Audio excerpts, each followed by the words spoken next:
a nighttime pickup, and today I'm over at Zero in Long Eaton. So without any further ado, let's go into the shop, let's go and find out what I'm going to be riding over the next few days.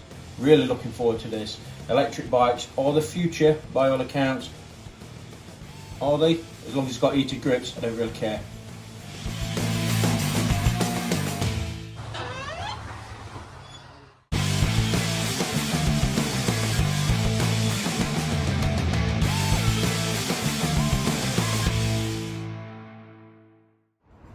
Okay, so I've been riding the Zero, which is like the equivalent of a Ducati Monster really, for about an hour now, and I have to say I'm really quite impressed. First impressions are really good.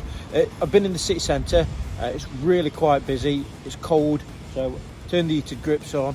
It's got really nice bright light to the front, so it's got more road presence than I thought it would have. And it's really easy to ride. Once you get your head around the fact it's not got a clutch and it's not got gears, that thing is great. And the acceleration, my God, it is proper taking me by surprise. That is fast. That is one seriously fast bike. But first impressions, it's good. It's really good. I've seen other people doing this. They say, can you subscribe in the middle of the video? So click subscribe. Well, like all good plans, I plan to take the Zero out. I think I'll give it a miss. Maybe. Yeah, probably for the best. At long last, the blizzards have stopped. The rain and the wind has stopped, and I've been able to come out on the Zero. And I can say in the last hour that I've been riding this today, I'm really impressed. It's nice to not be riding in the dark. It's nice to not be dodging rain, wind, howling weather. And this comes into its own, it really does. It takes the best of biking and it simplifies it. It takes the fun of being on two wheels and makes it easy for anybody, regardless of level of ability. Personally, I really enjoy the way that this picks up speed. It is absolutely phenomenal. Phenomenal when you accelerate on this thing. Okay, so I quickly just want to talk about how good the headlights are on the Zero, and also how nice and clear the dash is. I'm hoping that that's coming up well, but you can see at night time a really good level of visibility there. So that's on the low level light. You just simply flick the lever forward and there's your high beam. It's not really doing it justice, but that is absolutely fantastic visibility. From where I'm sat, I can see a good 150, maybe even 200 meters away, but the rear lights are good as well. While I'm here, and what I do quickly want to talk about is the fact that having a silent bike at night is scary. 2 cats and at least 3 rabbits try and commit suicide in front of me. That's simply because there is no engine noise. So it's a whole new dynamics of biking that I've never had to think about, but it's certainly something you have to be aware of if you're looking at an electric motorbike, is that every animal wants to commit suicide in front of you.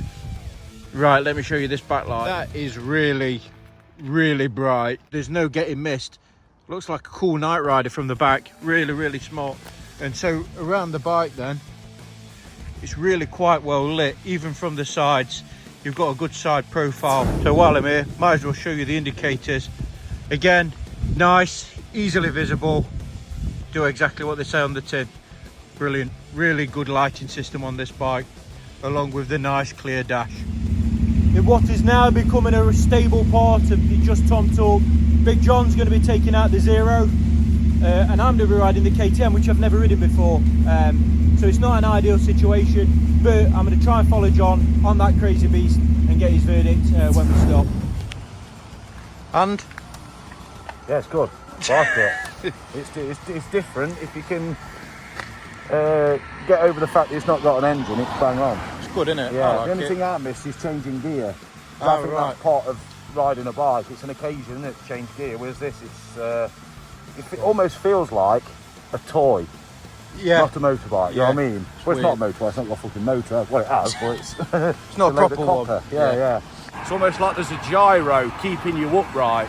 So it's quite hard to get weaving. I've never thought of that. Yeah, you see what... I know I ride that and you're quite high up and this is low down. There's definitely something there trying to keep you upright. Because the peak power's there all the time. It's like you're waiting for the peak power, but it's there anyway. It's weird, isn't it? Yeah, like with something like that, there's a rev amount which it's running the sweetest, whereas because this is all the time, you don't know when it is. No. It is weird.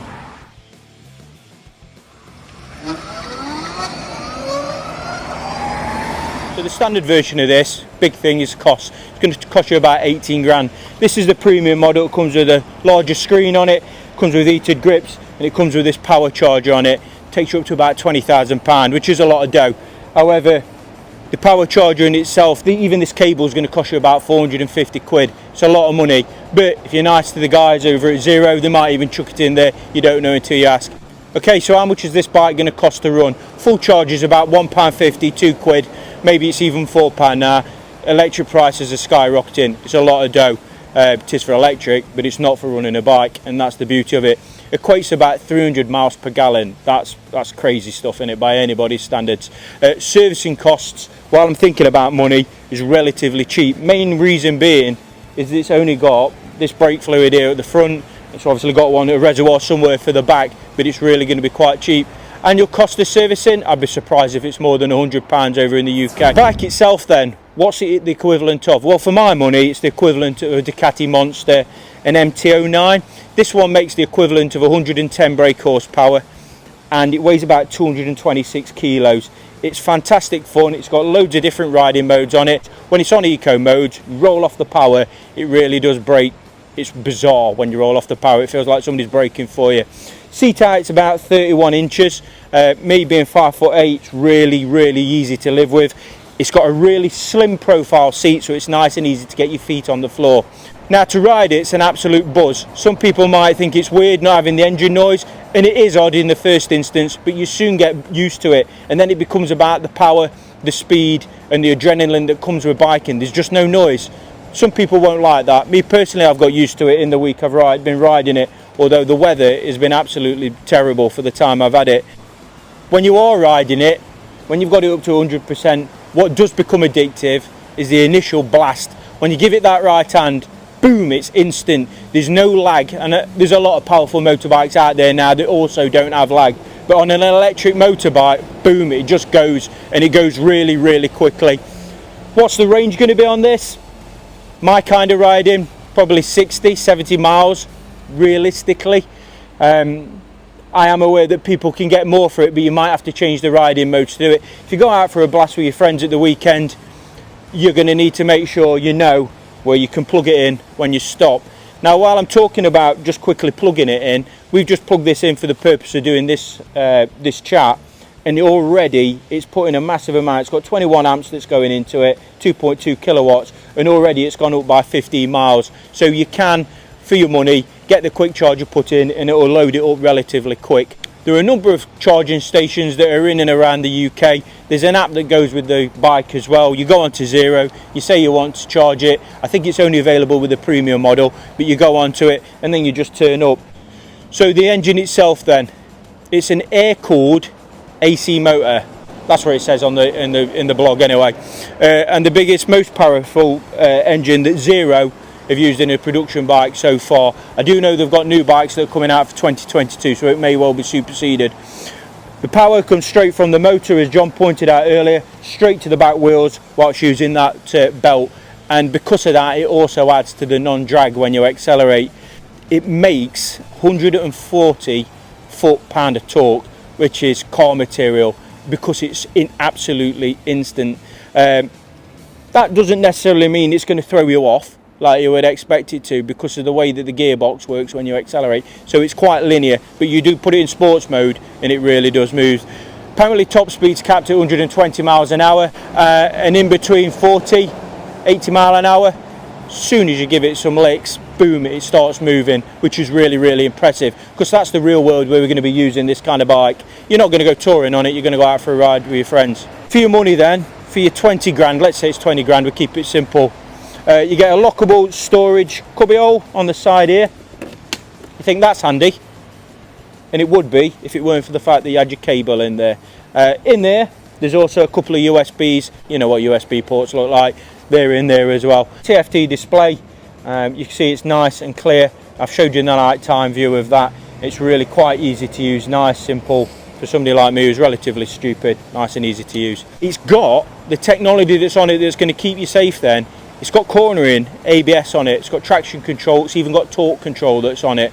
And this can all be tweaked in the app. That's the beauty of it. This really is the future of biking today, because everything can be tweaked in that app. So if you want to turn all these rider modes off, you can do, and it's entirely down to yourself.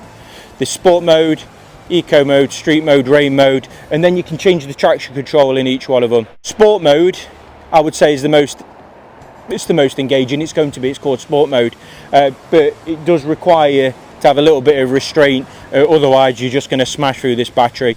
In and around town, for me, I keep it in eco mode because you gain nothing. You might as well regen a little bit whilst you're using it in and around town than to be keeping it in street or sport mode and just blasting through the power. For me, it doesn't make any sense. So then, in summary, what do I think of the Zero SRF? I like it a lot.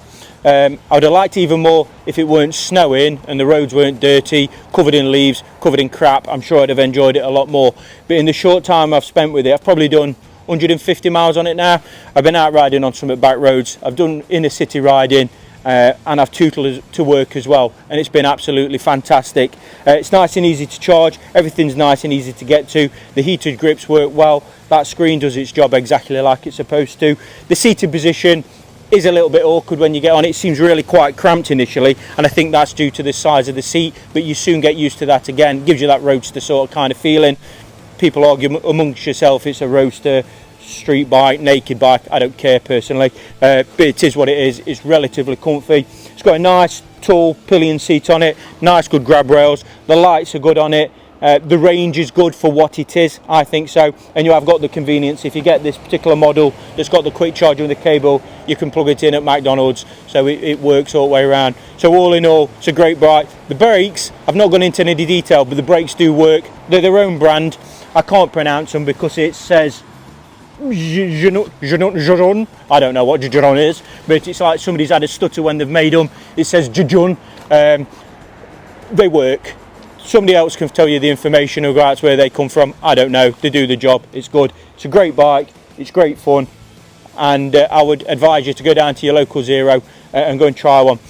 While I'm here, just want to give a shout out to Pidcocks, and I know that they give me loads of their bikes, but that's because they love me. So they've lent me this for the week, which was really good of them. Just like to give them a shout. Thank you, James, for allowing me to have this for the week. Really enjoyed it. I know Jonathan's enjoyed it, and I'll be back again for another one. But yeah, it's a great bike. Hop in, see James, take this out for a ride. You won't be disappointed. In fact, you'll be smiling a lot. Take care. Make sure you're subscribed. I've said that before, but make sure you do it anyway. Laters.